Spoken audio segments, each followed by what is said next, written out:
जरा भाजपनं प्रवेश केला होता, त्यानंतर बरीचशी टीका सकाळपासून झाली. विरोधकांनी टीका झाल्यानंतर आता त्याची हकालपट्टी करण्यात आली. भाजपा हा कमालीचा दांभिक पक्ष आहे. धर्म नावाची गोष्ट ही भाजपसाठी श्रद्धेचा आणि आस्थेचा विषय नाही. धर्म नावाची गोष्ट भाजपसाठी राजकीय मार्केटिंग फंडा आहे. पालघर हत्याकांड प्रकरणामध्ये ज्यांनी खरं तर ते मॉब लिंचिंग आणि या मॉब लिंचिंग मध्ये ज्या अजय चौधरी नावाच्या माणसावर प्रमुखतेने ठपका ठेवलेला होता, हा चौधरी नावाचा जो काही माणूस आहे, या माणसासाठी रान पेटवलं भाजपाने आणि त्याच भाजपाने काल चौधरीला प्रवेश दिला.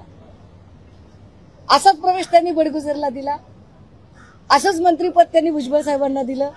अशाच पद्धतीने मांडीला मांडी लावून ते नवाब मलिकांच्या शेजारी बसले. अशाच पद्धतीने त्यांनी यामिनी जाधव किंवा यशवंत जाधव किंवा काय ते सरदेसाई, सरपोतदार, त्याच्यानंतर काय भावना गवळी, अशा सगळ्या लोकांना ते जवळ घेऊन बसले. त्यामुळे भाजपला राजकीय शुचित्व नावाची गोष्ट काही राहिलेली नाही. भाजपकडे कुठलीही शुचिता नाहीये. भाजपकडे कुठलंही इथिकल पॉलिटिक्स नाहीये. भाजप हा कमालीचा दांभिक पक्ष आहे. जर काल टीका झाल्या नसत्या तर भाजपने आज त्याला पदरी पडलं आणि पवित्र झालं असं पवित्र करून घेतलं असतं. कारण देवेंद्रजींचा प्रॉब्लेम आहे की देवेंद्रजी स्वतः नेते घडवू शकत नाहीत आणि पक्षात असणारे नेते त्यांचं नेतृत्व ते मान्य करू शकत नाहीत. त्यामुळे त्यांच्या टाचेखाली राहणारे बाहेरचे लोक त्यांना आयात करावे लागतात. ते त्यांच्या पद्धतीने आयात करू पाहत आहेत. विशेष त्यांचा अजून एक प्रॉब्लेम आहे, ते शिंदे आणि दादा यांना सुद्धा पुढच्या काळामध्ये त्यांच्या सोबत चालू देऊ इच्छित नाहीत.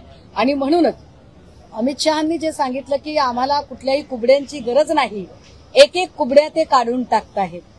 मग कुबड्या काढायला दमानियांसारखी लोक पण त्यांना मदत करतात, हाही भाग वेगळा.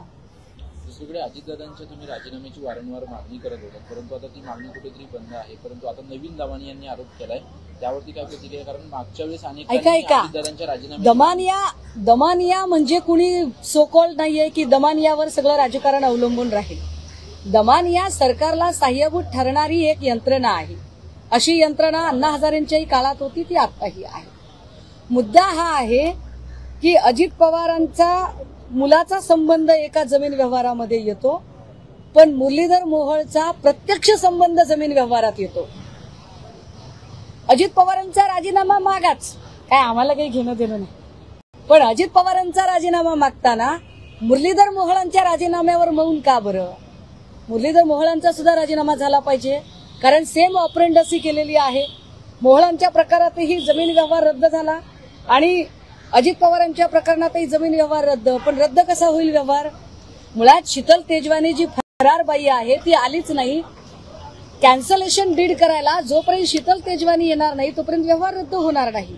आणि त्याच धर्तीवर मुरलीधर मोहोळ प्रकरणामध्ये जोपर्यंत आर्थिक व्यवहार झालेला आहे त्या आर्थिक व्यवहार रिटर्न केला जाणार नाही. ज्या बँकांनी लोन दिलं एका दिवसात 2 तासांच्या आत, अशा सगळ्या बँका सस्पेंड का होत नाहीत?